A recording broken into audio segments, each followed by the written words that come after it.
I think we're going to get to a point where, and we are getting there too. In the art world, you see this. In the fine arts here, you are seeing this separation, this contrast, and all the artists who believe in traditionality, who are embracing a lot of this, modernity that we see, are producing stellar art, but they can't get representation. So they're gonna all go independent. I almost want to encourage all the creative people tuning in here. Fuck the record labels, fuck the galleries, fuck the managers. It's better to just fly solo and consolidate with your own. And there's a big lesson in that in regards to the fight too. We need to consolidate, and we need to do what the left is doing and take a page out of their book, because they're effective, because there's a strategic tactic that they're using effectively that we need to tap into. It reminds me of a line in a Tom McDonald song where he says, I'm independent because I can go viral. You're independent because nobody will sign you. That's it. That's it right there.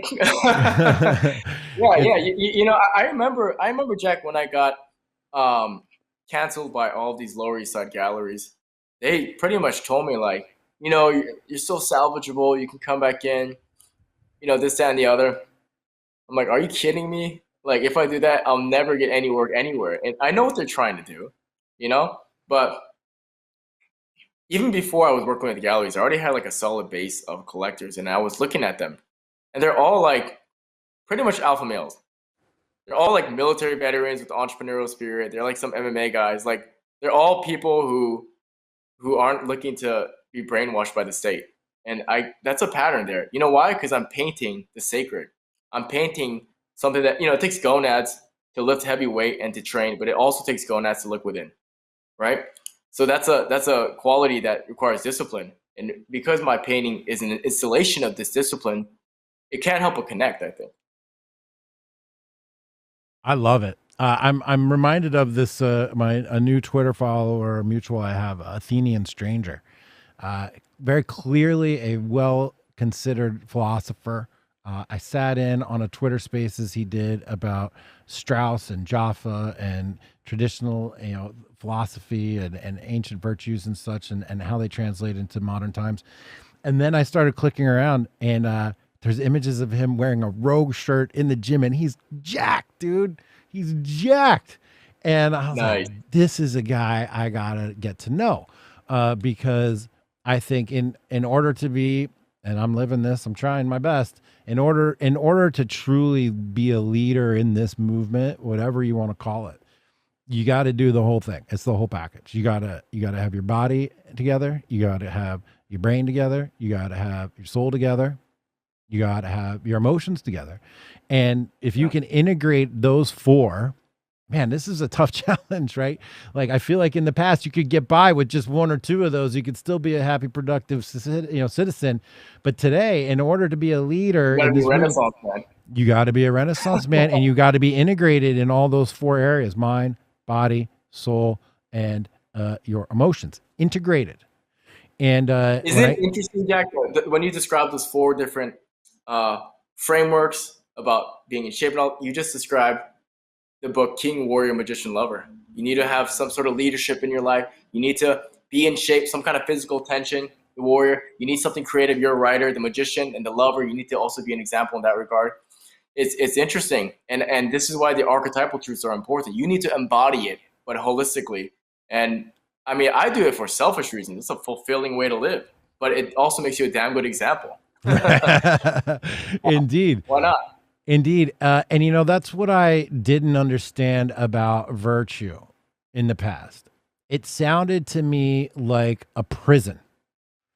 Like, do these things, virtue, morality, doing the right thing. Not that I was always hell-bent on doing the wrong thing, but I certainly rejected authority. I still do.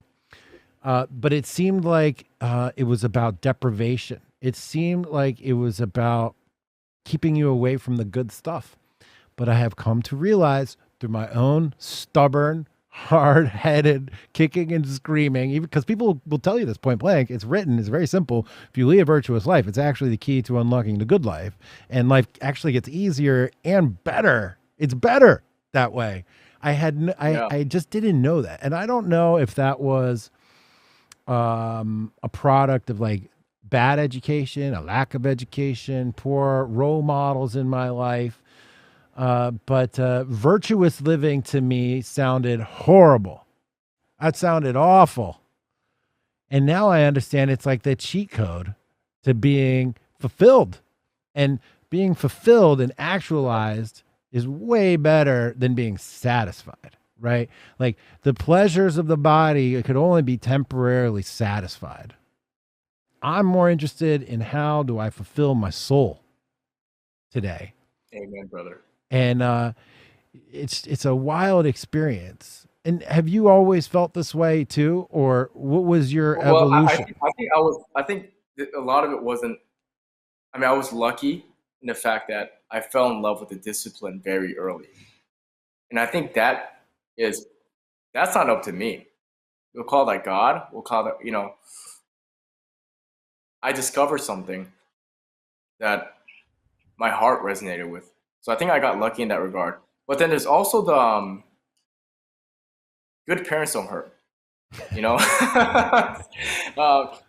And the way, like, for instance, I sort of tuned out of this, the hookup culture phase, even with having so many beautiful women at my axis, being a young guy who's getting solo shows that usually people twice his age get.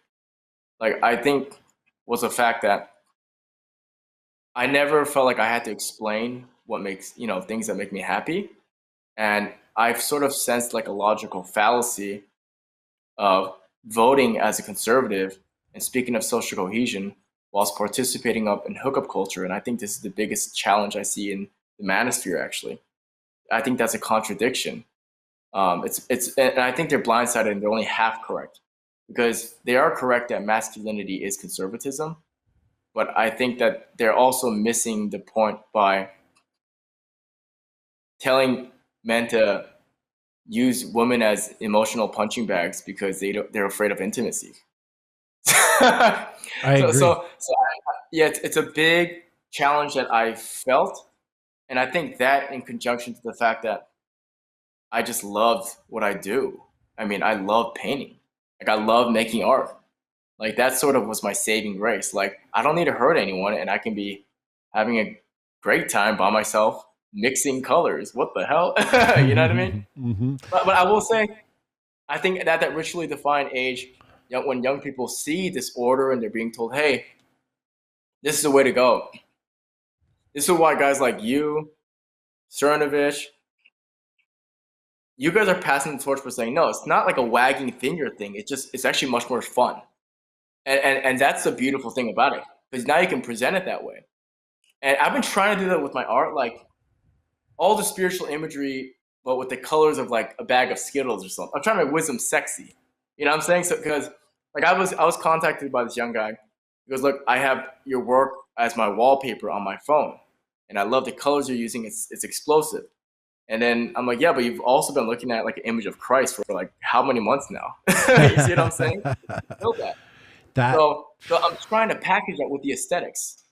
Heavy. That's heavy. That's beautiful. That's kudos, dude. That's exactly what we need, and that's exactly why we're talking.